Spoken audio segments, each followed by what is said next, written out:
Gaza में 400 से जायद फलस्तीनी जाँ बहक। इसराइल ने एक बार बर्बरियत की हदें अबूर कर दी। लेट अली शो यू के इस एपिसोड में आप सबको खुशामदीद। Do like subscribe and share this content. बात शुरू करते हैं जो इसराइल ने एक बार फिर अपनी जंग बंदी की खिलाफ वर्जी करते हुए दोबारा जो शुरू की है उसके ऊपर, और जो इतलात आ रही हैं कि दर्जनों के हिसाब से लोग शहीद हुए हैं। जो फिगर फ़लस्तीनी गाज़ा के अंदर मेडिकल और अथॉरिटीज़ दे रही हैं वो हैं 408 शहादतें, जिनकी उन्होंने कॉन्फर्मेशन दे दी है। और इजरायली वज़ीर आज़म बेंयामिन नेतन्याहू कह रहे हैं ये तो अभी सिर्फ शुरुआत है, आगे आगे देखें होता है क्या। एक बहुत ही खौफनाक मरहला जो हमने चंद महीनों के लिए आप कह लें, क्योंकि ये शुरू हुई थी ट्रंप के आते ही एक सीज फायर शुरू हुई थी, और अब ट्रंप को आए हुए 2 महीने चुके हैं, गुजरने को आ रहे हैं, और ये दोबारा एकदम ऐसी चीज़ फटी है। जो हमारे पास कंफर्म शहादतें हैं अभी तक वो हैं कि 64,000 के लगभग फ़लस्तीनी जाँ बहक हो चुके हैं, शहीद हो चुके हैं। ये जंग बंदी से पहले के फिगर्स थे, और फिर ये जंग बंदी चली जब 2 माह के अंदर, उसके अंदर भी इसराइल मार रहा था। ऐसा नहीं था कि सब चीज़ें रुक गई थी, लेकिन फिर इसराइल ने फेज़ 2 के अंदर दाखिल होने से, डेडलाइन गुजर गई, फेज़ 2 के अंदर दाखिल होने से कारी हो गया, और कहा कि ये जो फर्स्ट फेज़ है इसी के अंदर एक्सटेंशन करो कि रमज़ान का जो महीना है उसको ये कवर कर ले, और उसके बाद हम बात करेंगे, और इसके अंदर भी 10 लोग तुम छोड़ो और हम 200 लोग और छोड़ देंगे।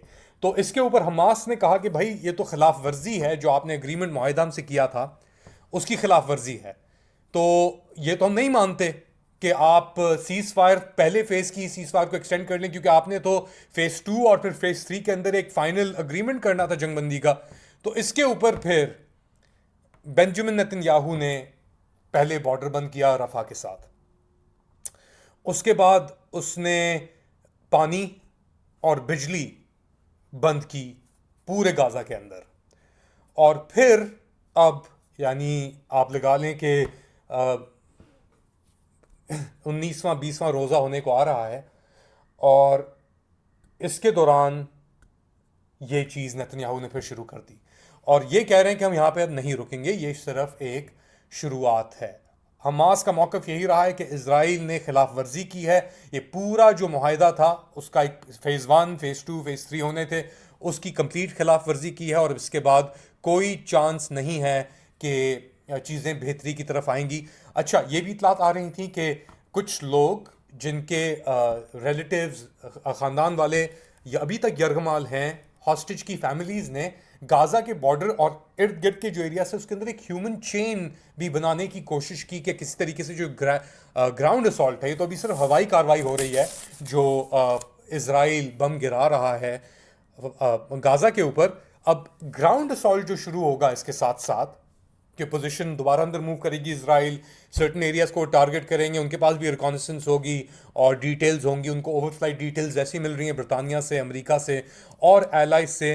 तो अब वो ग्राउंड ऑफेंसिव के अंदर क्या करेंगे, कैसे करेंगे, किस तरह वो लेके जाएंगे, एक ह्यूमन चेन क्रिएट करने की कोशिश की गई, मगर लगता है कि नेतन्याहू का पूरा कब्जा है इजरायली स्टेट एपरेटस के ऊपर। कुछ दिन पहले उसने शिन बेत के जो हेड था उसको भी फारिग किया, उसने उतरने से रिफ्यूज़ किया, फिर दोबारा कोई चीज़ हुई तो पूरा स्टेट एपरेटस, इंटेलिजेंस एजेंसी, यानी हिस्ट्री के अंदर शिन बेत जो उनकी हाईएस्ट इंटरनल इंटेलिजेंस एजेंसी है, मोसाद बाहर की है, शिन बेत अंदर है, और दीगर इंटेलिजेंस एपरेटस हैं, मगर शिन बेत जो है उसकी तारीख के अंदर इसराइल की, उसके लीडर को, उसके जो सरबराही करता है उसको हटाया नहीं गया जंग के दौरान, और नेतन्याहू ने ये भी कर डाला क्योंकि वो जानता है। और ये क्या कर रहा था शिन बेत तहकीकात कर रहा था कि नेतन्याहू की कैबिनेट से 2 लोगों ने कतर के साथ राब्ता किया हुआ था इस सीज फायर के ऊपर, गाज़ा के ऊपर, बहुत सारी चीज़ों के ऊपर, और शायद कोई हेरा फेरी भी हुई हो, किसी और मकसद से, शायद पैसों का भी तबादला हुआ हो। तो ये चीज़ शिन बेत जो है उसकी तहकीक कर रहा था, और इस चीज़ को फिर किसी तरीके से रोकने के लिए या कंट्रोल करने के लिए ये सब चीज़ें की गई कि नेतन्याहू साहब ने कहा कि जाओ जो करना है कर लो। अमेरिका का क्या मौक़िफ़ है? अमेरिका ने अक़वाम मुत्तहिदा के अंदर कहा है कि वो इज़राइल को मुकम्मल तौर पे सपोर्ट करता है। जो भी इज़राइल के अगले कदम होंगे अक़वाम मुत्तहिदा के अंदर, उसकी मीटिंग के अंदर, वो कह रहे हैं कि हम कंप्लीटली इस चीज़ को सपोर्ट करते हैं और हम करते रहेंगे। इनफैक्ट अमरीकी जो ऑनवॉय है अक़वाम मुत्तहिदा की तरफ, वो कह रही हैं कि हमास हमास हमास हमास, सब कसूर हमास का है। किसका क्या कसूर है ये चीज़ देखनी पड़ेगी कि कहाँ का की जाके कहाँ रुकती है। मगर एक बात तय है कि जो गाज़ा में हो चुका है और जो हो रहा है, जो तस्वीरें वहाँ से आ रही हैं, वो तस्वीरें मैं नहीं चला सकता, नहीं चलाना चाहता वो तस्वीरें, क्योंकि वो इतनी खौफनाक तस्वीरें हैं कि कोई भी इंसान उन तस्वीरों को देख के अपने जज्बात को काबू नहीं रख सकता।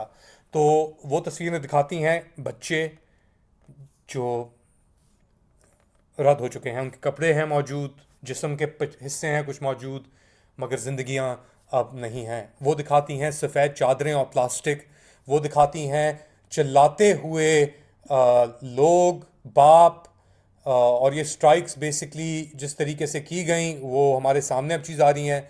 और एम्बुलेंसेस आ रही थी, बच्चों को अंदर लेके जा रहा था ज़ख्मी। मेडिकल इंफ्रास्ट्रक्चर वैसे ही तबाह हो चुका है, मॉर्ग के अंदर वैसी जगह नहीं है, मगर लेड आउट अब कर दिया है। बेसिकली किस तरीके से ख़वातीन को अंदर लेके जाया जा रहा था, बहुत ही अजियतनाक एक सिचुएशन डेवलप कर दी गई है अब गाज़ा के अंदर। और अब 2 साल 6-7 महीने में 2 साल हो जाएंगे, बच्चों को साथ लटाया जा रहा है, मॉर्ग के अंदर कोई जगह नहीं है, तबाही तबाही हर तरफ है, बिल्डिंगें कलैप्स हो चुकी हैं किसी के पास। और बिल्डिंगों के अंदर, क्लास बिल्डिंग के अंदर लोग रह रहे थे, टेंट बना दिए थे उन्होंने, तरपालें लगा दी थी कि किस तरीके से सर्दी को रोका जाए या कुछ और इमदाद की जाए। इंफ्रास्ट्रक्चर बिल्कुल तबाह हो चुका है, मगर फिर भी अभी भी किसी भी तरीके से लोग कोशिश कर रहे हैं। और इज़राइल ने एक इवैक्यूएशन ऑर्डर भी एक नया जारी किया है ईस्टर्न रफ़ा की तरफ, मशरकी रफ़ा की तरफ लोगों से कहा है कि आप जहाँ भी ये जाते हैं फिर उधर दोबारा अटैक कर देते हैं ये ने। और कुछ लोग खान यूनुस की तरफ भी अब रवा हैं, मगर कोई भी जगह इस जहन्नुम में महफूज नहीं है। और बेसिकली हुआ रमज़ान के महीने में, लोग सो रहे थे और ये सहरी के वक्त ये हमले किए गए। तकरीबन 60 के करीब लोग यानी यरगमाल इजरायली मौजूद हैं, जिसके अंदर से 30 के लगभग कहा जा रहा है कि हयात है उनकी, और जो 30 के लगभग जो हैं वो वफात पा गए हैं। तो ये सिचुएशन है अभी। मगर इन सब हकाइक ने नेतन्याहू को नहीं रोका, उन्होंने अपनी बर्बरियत और अपनी जहारियत को जारी रखा। ये हो रहा है इज़राइल के अंदर। आप क्या समझते हैं, किस तरफ सिचुएशन जा रही है? बताएं मुझे कमेंट सेक्शन के अंदर। Do like, subscribe and share this content. अपना ख्याल रखिएगा। अगली बार तक अल्लाह हाफ़िज़।